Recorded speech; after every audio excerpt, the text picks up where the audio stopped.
I first met Matt Aronson. He was just a kid 25 years ago. And from his time at Beth Avodah, he and his family, his sister, his brother, all of them are very successful human beings out in the world. And I know that Steve and Risa Aronson are very proud of their children, and I have to mention their grandchildren as well. And it was with a great sense of joy that when we months ago were talking about who would be a good, appropriate, strong person to talk to us on the second day from the congregation, who might that be? And God knows we have so many people who do so many interesting things. By the way, second season of the podcast, TBA now, coming out soon. But as you saw throughout last year in the podcast, that there were many people that do really extraordinarily interesting things. Well, what Matt Aronson does is not only interesting, but it is part of, and I know the term is overused, but I'm going to use it, the practice of tikkun olam, of fixing the brokenness of the world. And Matt does it in a very particular way. He's always been a person with a deep and ongoing sense of social justice. He's always had it, always been involved, always this open, vulnerable, loving heart with an expectation that justice be done. Currently, Matt is very much involved in the problem of youth homelessness. It's something that many of us, most of us, are shielded from. If we're not in social services, if we don't work with families who are victims of abuse, if we don't work in the school system, if we're a couple steps away from that, then it is likely that you have no idea. It's a hidden problem. But it is a serious problem all over the world. Well, there's little we can do to tackle a problem that immense. But we begin in a place of close proximity. And what Matt has done and will be doing, and how he'll describe it, I hope will engage you. And what I hope will come from this is not an interesting exposition of youth homelessness in the Boston area, but is the beginning of your saying, oh my God, what can we do? What is our part? And Matt will give us some ideas about that. And right now, through the magic of the screen behind me and the crew in front of me who enable all of the online work to happen, it's an honor, Matt Aronson, to welcome you back to your temple in the online world of Temple Beth Avodah. And we look forward to hearing more about what you have to say and how we can be allies in your work. Thank you, Rabbi Shana Tova, everybody. The honor is all mine. I am so excited to be here and to share my work with you. I really want to be there in person. The downside is I can't be, but the positive side is I get to show off. The reason why I am not is I have a beautiful 3-month-old Riley at home, and I get to spend a little bit of Rosh Hashana here. And so she's going to be my emotional support during the speech. There you go. Thank you. So before I begin, I'm actually going to ask you all to do a little bit of work. I'd like you to turn to your neighbor and just for a minute or two, talk about what a home is. What a home is. I'm going to give you 1 or 2 minutes. What a home is. Go for it.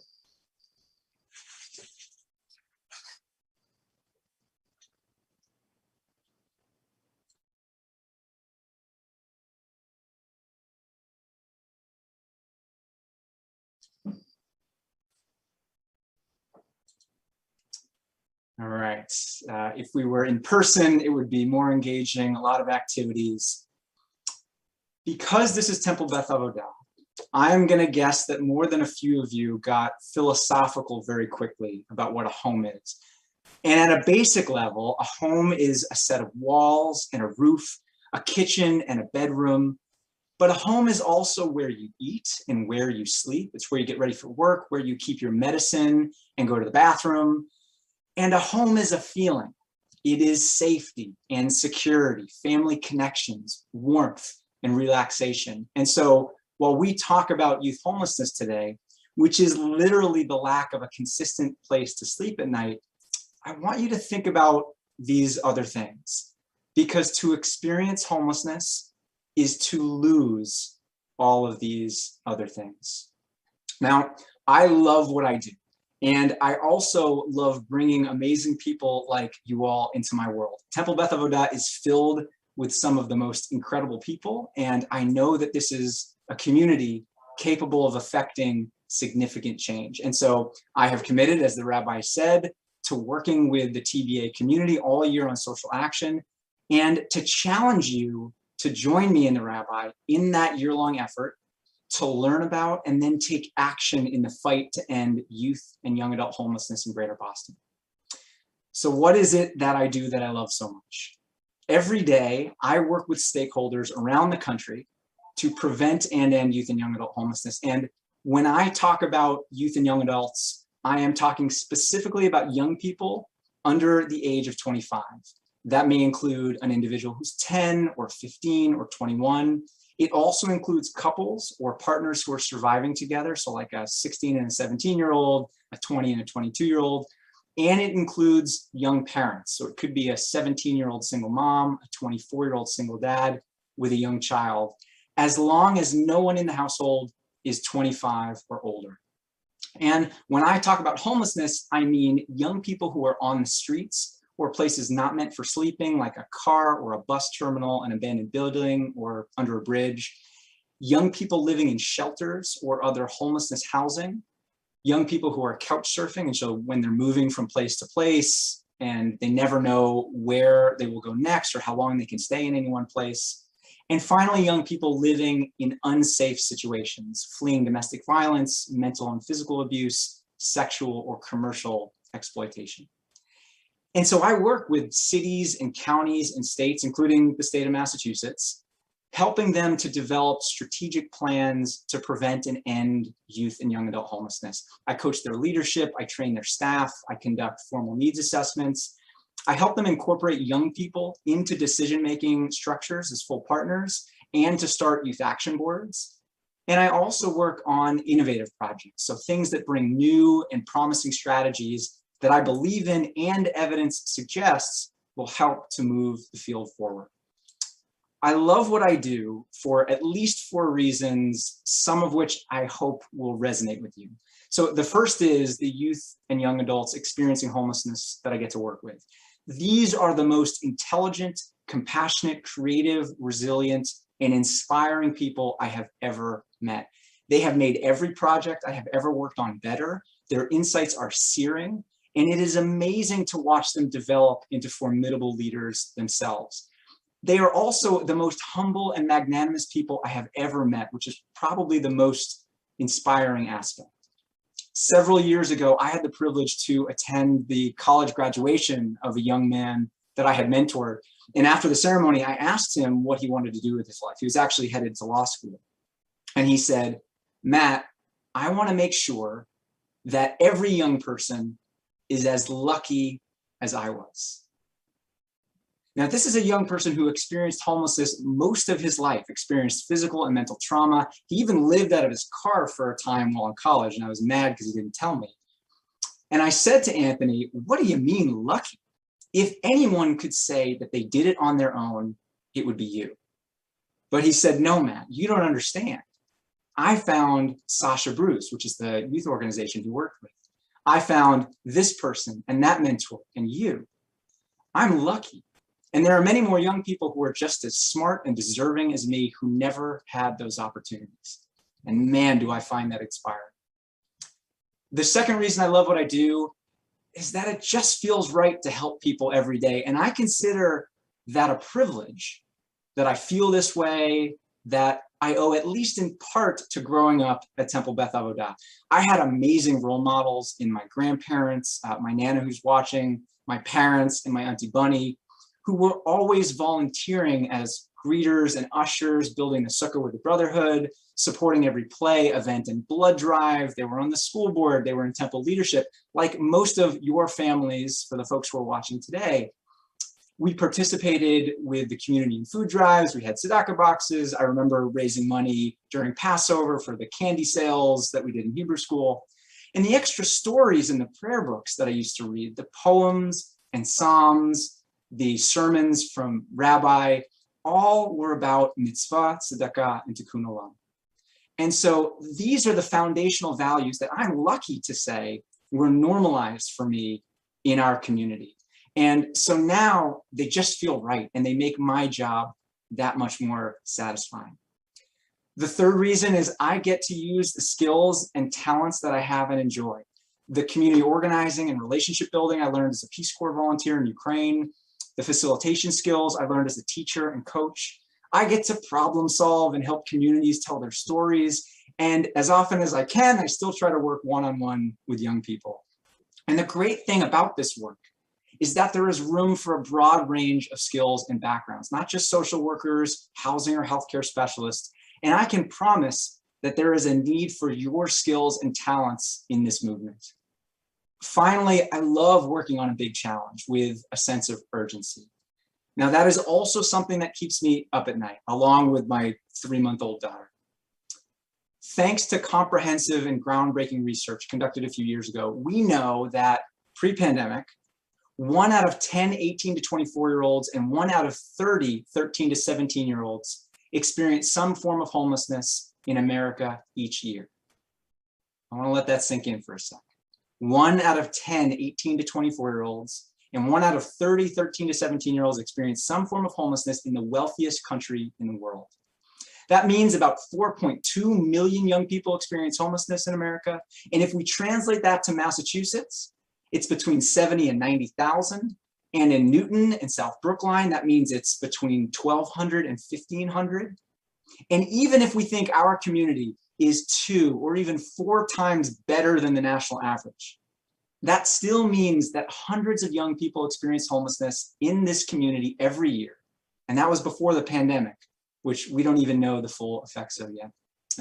After talking about this with my dad last night, it reminded him how shocked he was when he learned that while volunteering with the Boys and Girls Club in Newtonville, he was working with young people experiencing homelessness.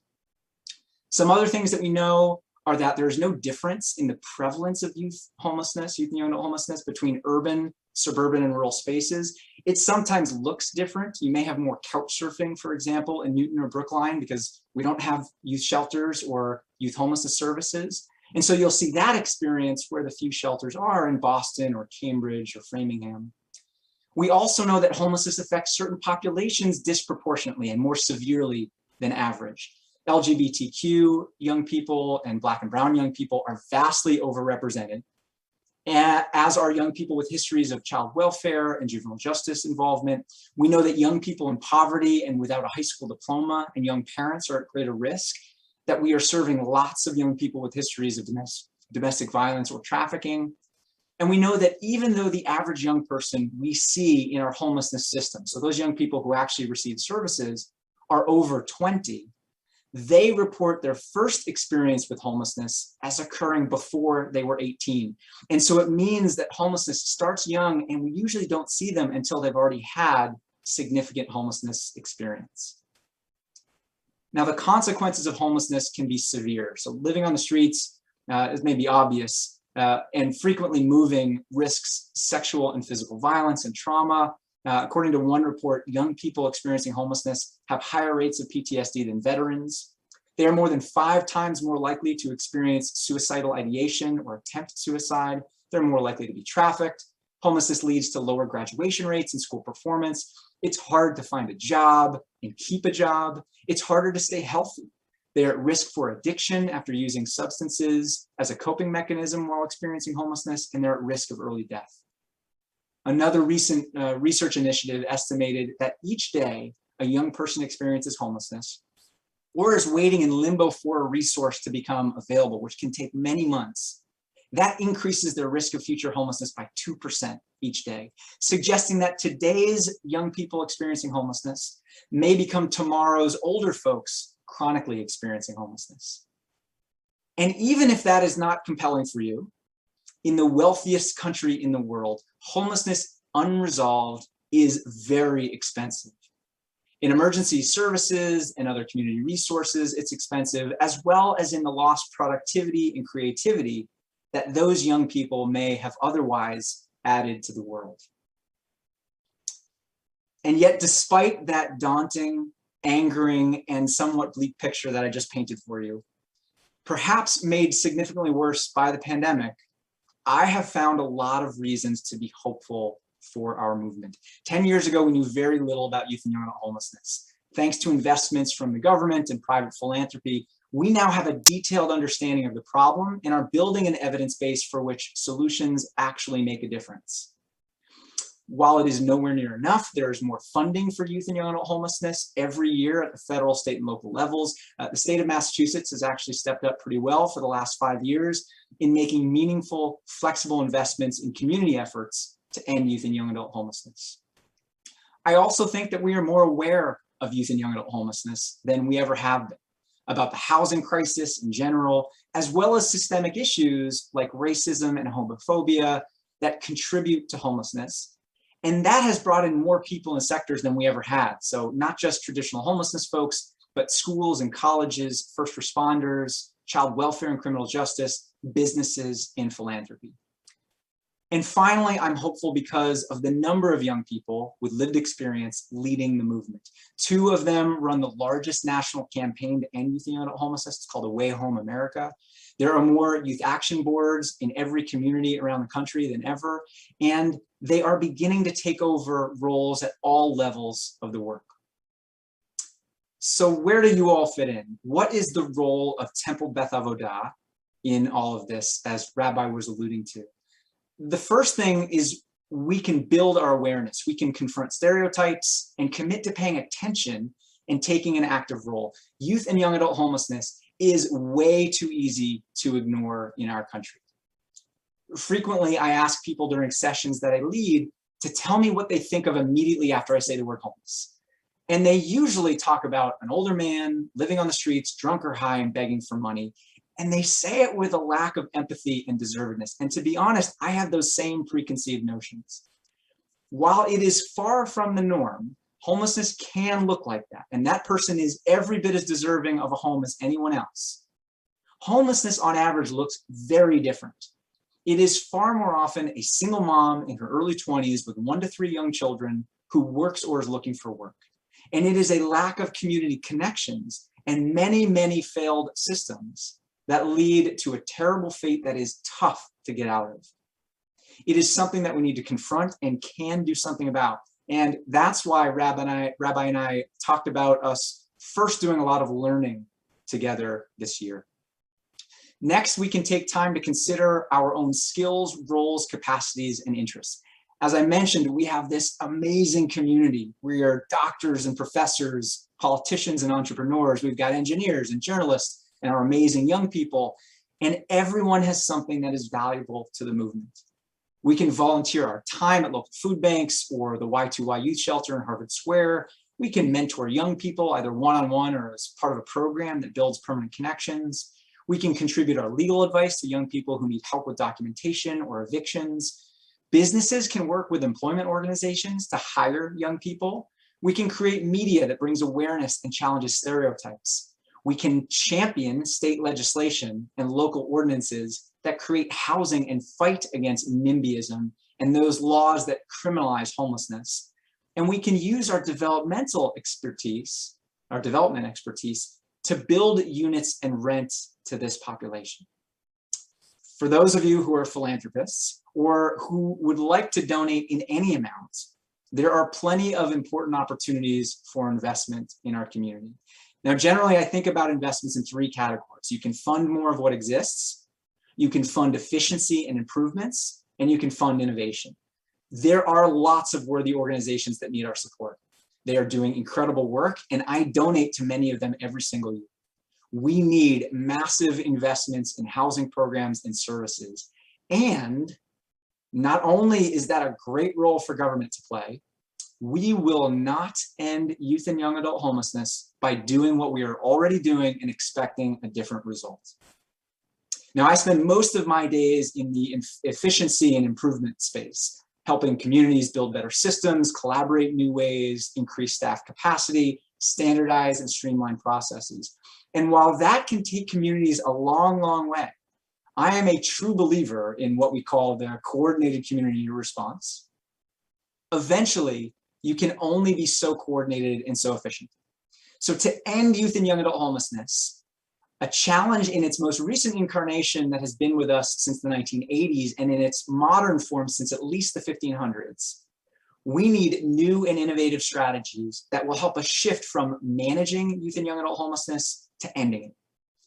And this is also the best space for private philanthropy and public-private partnerships, especially when it is focused on areas that the field has identified as underserved. So I want to just give you one important example that I'm involved with, and it addresses a few of the things that I've talked about today. How important it is to get youth and young adults the help they need quickly, include flexibility to meet their diverse needs, address issues of youth empowerment and equity, and be efficient with our resources to serve a heck of a lot more young people than we are today.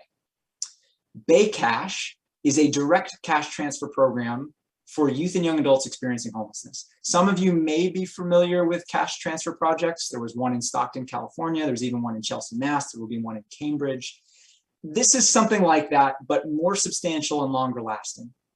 I have been working on this for over a year now with partners like the United Way and YYA, the state's Executive Office of Health and Human Services, and even my mom, who is a board member of the initiative, which has been fabulous.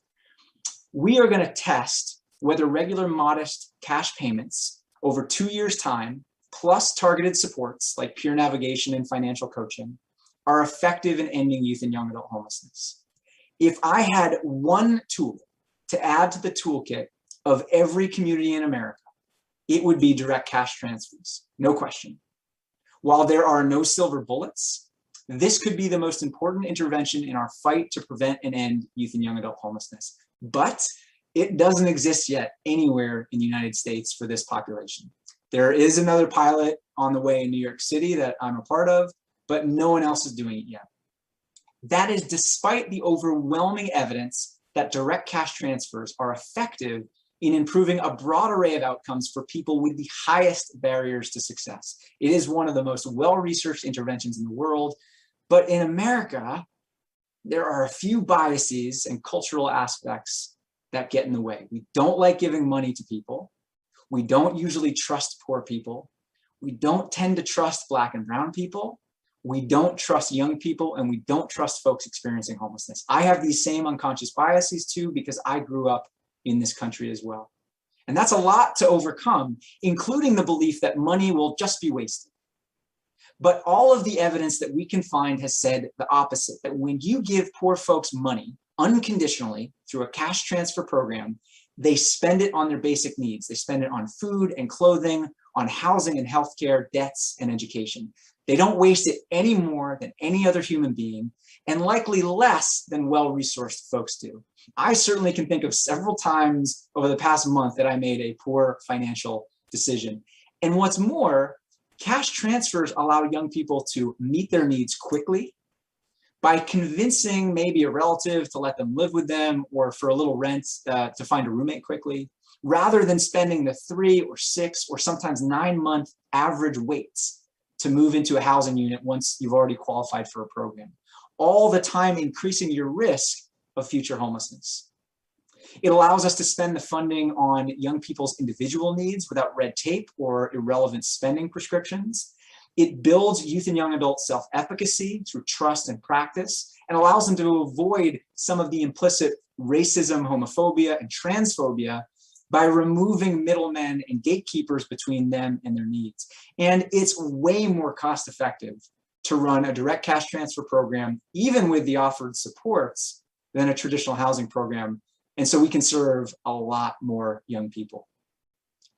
But to make this sustainable, to overcome those biases that I mentioned, we really need evidence. Direct cash transfers have actually come in and out of fashion several times in this country over the last 150 years.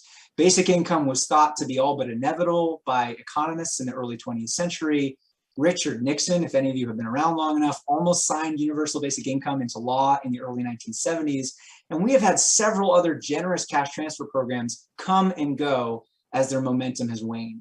And so we are building in rigorous evaluation to Bay Cash by running a random controlled trial. This is the gold standard of evaluations. So that when we are done, I can go to the State House and to cities and towns and tell them this works with a high level of confidence, and you need to make this available for the long term for the young people who want it. Unfortunately, there is a catch. In order to run a random control trial that returns results with a high level of statistical significance, I won't get into all the numbers, which are way over my head anyways, you need to start big. You need to serve a lot of young people. So we can't start with a small pilot of just a handful of youth and young adults. And this means we need, in order to convince public entities to make a significant investment in the future, we need to work with private philanthropy to raise a lot of money to conduct a pilot that will return us those significant results. And if you are interested in Bay Cash after hearing this, please come and find me and my mom, Risa, because I would love to tell you more about this and get you involved. Now, there are several other initiatives and innovative efforts that I love and think are critical for our field, particularly those in the mental health space, where we need to reach people consistently in ways that help evade stigma and are culturally competent, and in the permanent connection space, where young people can build non-clinical, lifelong relationships with people in their community who will help them to sustain successful lives. And I really look forward to exploring each of those with all of you during the coming year. Over the next few weeks, I will be working with Rabbi and the Temple Beth Avodah staff to schedule opportunities for the community, including our Temple's youth groups, to engage in this work that I really do love so much. We hope to set up opportunities for both learning and action, and I would strongly encourage you to join us. If anything, I hope that a little bit of my love and passion have rubbed off on you today, that some of it resonated with you and maybe even inspired you to get involved yourself. If even a handful of us come together, we are sure to make a significant difference. Thank you so much. Shana Tova, this has really been a special honor to share my work with you. Thank you.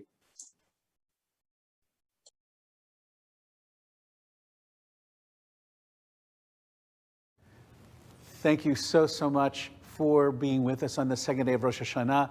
And yes, indeed, you've given us so much to think about and anticipate. And I think in terms of going into a new year with hope, to give us a target, a place to focus, this, I think, is a blessing. And it probably sounds condescending, but I'm so proud of you, and I'm so proud of who you've become. And I know I speak for your grandmother and for your parents and your siblings, and not to mention for your wife and that baby. We send you our love, and we'll be seeing you soon. We'll be seeing you very soon. Shana Tova.